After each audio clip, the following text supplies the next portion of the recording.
Kedua, seperti yang semua sedia maklum, Tuan Yang Terutama Xi Jinping, Presiden People's Republic of China, telah selesai lawatan negara selama 3 hari dan Tuan Yang Terutama telah berlepas pada pagi tadi dan sudah pasti selain daripada 31 buah MOU yang telah ditandatangani dan disaksikan semalam oleh kedua-dua Tuan Yang Terutama Presiden Xi Jinping dan juga Yang Amat Berhormat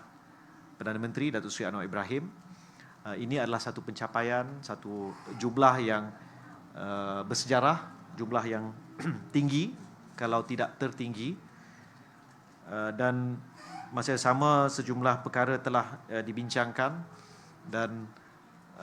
saya minta rakan-rakan media untuk rujuk kenyataan rasmi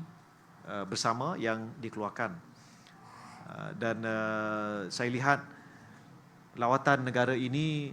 bukan hanya sangat berjaya merapatkan hubungan dagang di antara kedua-dua negara, tapi saya juga lihat ia telah berjaya mengeratkan hubungan di antara presidensi dan Yang Amat Berhormat Perdana Menteri. Dalam keadaan ekonomi dunia yang sedemikian rupa, sudah pasti Malaysia sebagai sebuah negara dagang berharap akan dapat meneruskan hubungan dagang dengan pelbagai negara yang ingin berdagang dengan Malaysia, dan sudah pasti lawatan negara presidensi ini mencapai maksud tersebut. Dan berkaitan dengan hal itu, pada hari Isnin yang lalu, 14 hari bulan April, telah diadakan satu mesyuarat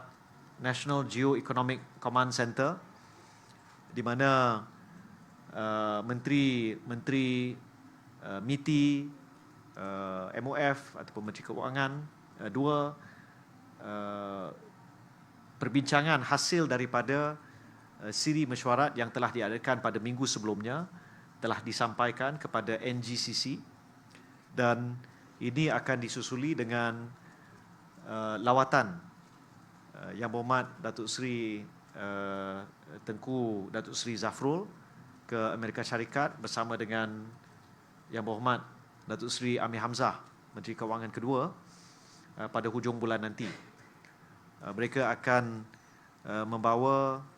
apa yang telah dipersetujui dalam mesyuarat ini untuk memulakan perbincangan dengan Rumah Putih ataupun White House mengenai isu tarif. Ini juga hasil daripada kesepakatan di kalangan negara-negara ASEAN untuk mendepani isu tarif Amerika Syarikat ini secara bersama. Jadi kita akan lihat hasilnya setelah mereka pulang nanti.